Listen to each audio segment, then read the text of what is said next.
So hello SBWB gang, Ajay भैया here. सबसे पहले तो मुझे पता है भैया अभी थोड़े से ज्यादा आप टेंस हो गए होंगे। ठीक है, मैंने एवरग्रीन टॉपिक्स वगैरह सभी चीजें आपको दे दी है, लेकिन बहुत सारे स्टूडेंट्स अभी भी कंफ्यूज्ड है कि भैया हम लर्निंग कैसे करें। यार लास्ट मोमेंट पे कुछ भी समझ में नहीं आ रहा है कि हम किस प्रकार से लर्निंग करें। देखो स्टूडेंट्स, मैं कुछ 8 पॉइंट्स यहाँ पे लिख के लाया हूं और ये पूरे अखे यूट्यूब पे आपको कहीं नहीं मिलेंगे। Based on my particular experience मैं बता रहा हूं।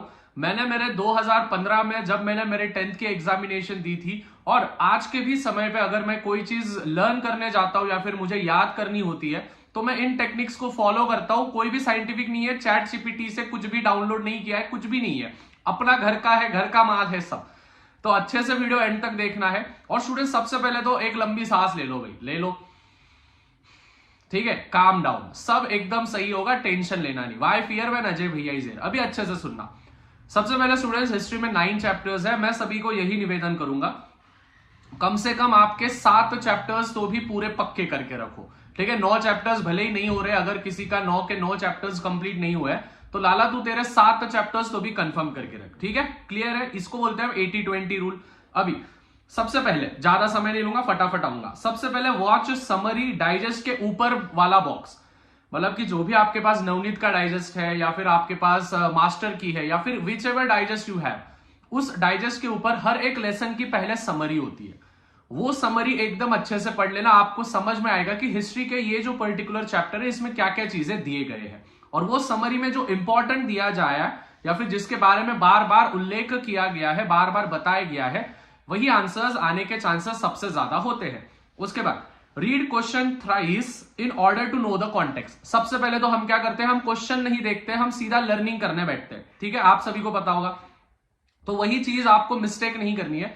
सबसे पहले आपको क्या करना है, क्वेश्चंस को 3 बार रीड करो। 3 बार क्वेश्चंस को रीड करो, हर एक क्वेश्चन को 3 बार पढ़ो और समझ के लो कि साला भाई क्वेश्चन में बताया क्या गया है, क्वेश्चन पूछा क्या गया है। हम बस आंसर रटने बैठ रहे हैं लेकिन क्वेश्चन समझ में नहीं आ रहा है, तो क्वेश्चन पढ़ना बहुत ज्यादा नेसेसरी है।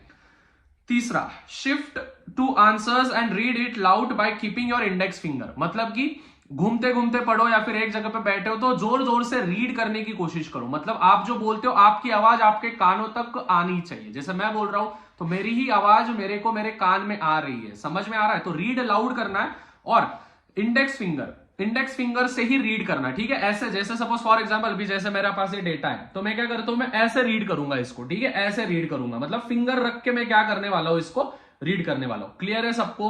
तो ये चीजें प्लीज ध्यान में रखनी है, फिंगर रख के रीड करूंगा। अभी क्यों?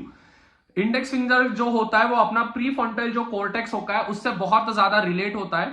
जिसने भी स्टूडेंट्स न्यूरोलॉजी की स्टडी की होगी, मैं बहुत ज्यादा बुक्स पढ़ता हूं न्यूरोलॉजी की या फिर दिमाग के बारे में, तो स्टूडेंट जो इंडेक्स फिंगर होता है, जब भी हम देखो, हम भी कोई भी अगर हम किसी को उंगली भी दिखा दें कि देख भाई ये, देख भाई वो, तो हमको पावरफुल महसूस होता है। सो इस फिंगर में बहुत ज्यादा पावर है। तो जब भी आप लर्न करोगे तो इंडेक्स फिंगर रख के रीड करना। आप बोलोगे भैया कुछ भी फेंक रहे हो, फेंक नहीं रहा हो लाला, ट्राई करना, ट्राई एंड टेस्ट करना।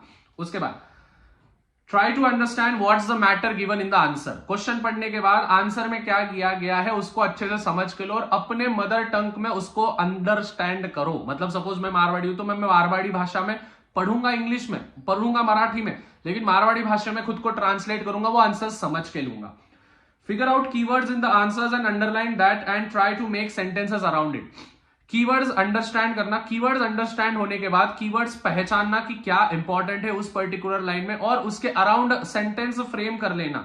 मतलब कि सपोज 3 मार्क का है, 6 पॉइंट्स आपको लिखने हैं, हर एक पॉइंट में स्टूडेंट्स एक एक कीवर्ड होता है। वो कीवर्ड को अच्छे से पहचानो कि हाँ भाई पहले पॉइंट में ये आना चाहिए, मतलब आना चाहिए, तो वो डाल दिया आपने, वो कीवर्ड डाल दिया, तो उसके अराउंड सेंटेंस फ्रेम करते आपको आना चाहिए, ये दिमाग में रखना। 6, try to learn in points and try to explain it to others. मतलब क्या करना, लर्न करना, खुद पॉइंट वाइज लर्न करना और दूसरों को समझाना। अगर घर में कोई दूसरा नहीं है व्यक्ति तो क्या करना, कांच के सामने जाना, मिरर के सामने, सपोज ये जैसा मेरा अभी टीवी है तो मैं इसके सामने बोलूंगा भाई देखिए ऐसा ऐसा था या ऐसा ऐसा था, समझे क्या? तो ये चीजें ट्राई करना। Test yourself by writing और गिविंग इट टू समवन। मतलब लर्न देना या फिर खुद ही लिख के निकालना आंसर्स। जो जो एवरग्रीन दिए पहले तो वो कर लेना, खुद ही लिख के निकालना आंसर्स, मतलब खुद की टेस्ट हो जाएगी। रिमेंबर, मुश्किल लगेगा बट नामुमकिन नहीं है। ठीक है, मैंने एक क्या यार फालतू सा डायलॉग मारा है। ठीक है, मुश्किल तो है मतलब थोड़ा सा, बट नामुमकिन नहीं है, ये चीजें ध्यान में रखना है। धीरे धीरे चीजें करो, जो जो चीजें मैंने बोली है उसको प्लीज पॉइंट आउट करो। देखो स्टूडेंट्स, बहुत ज्यादा हेल्प कर रहा हूं मैं आप सभी की, आपको भी पता है, आप भी मेरी हेल्प कर ही रहे हो वैसे, बट या ये हम म्यूचुअली कर रहे हैं, तो ज्यादा से ज्यादा इस वीडियो को शेयर करना है। जिनको भी लर्निंग नहीं जमता है तो भाई ये चीजें शेयर करो। मिलते हैं स्टूडेंट्स अगले वीडियो में, जाओ फटाफट से जो जो टेक्निक्स बोली है लर्न कर लेना और कल के पेपर में फोड़ के आना। All the very best to each and every one, मिलते हैं तब तक, पीस।